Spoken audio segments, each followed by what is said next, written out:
Did you guys see Mortal Kombat?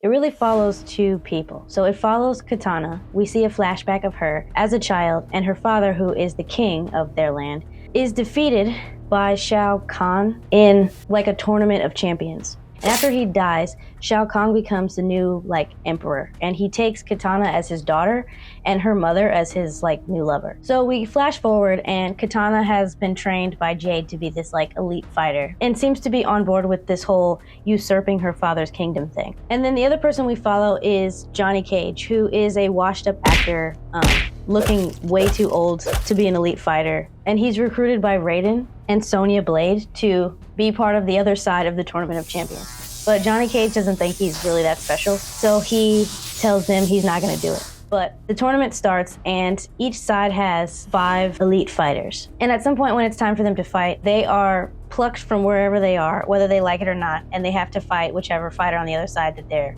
matched with. So Johnny Cage is paired with Katana, and he doesn't really fight back, and she ends up winning.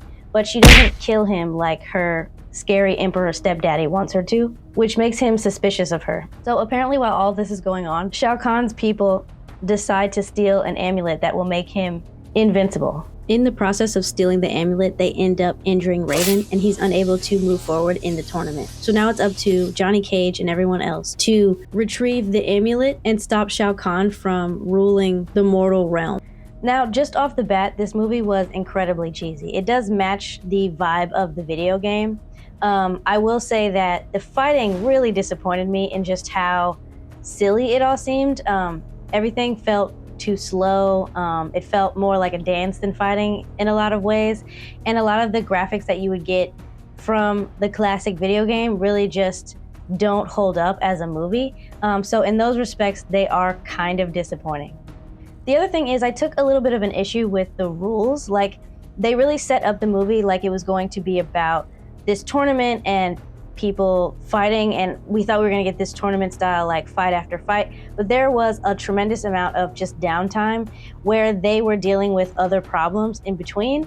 And because a lot of people who got defeated were still part of the process, the stakes didn't seem super clear. It kind of felt a little bit all over the place, and there weren't strict rules that they were following throughout the movie. So I wouldn't really expect a lot from this movie. It was fun, but it was also incredibly corny. So I'm only gonna give it 2 bangs out of 5. This has been Bang Bang with Bam Bam.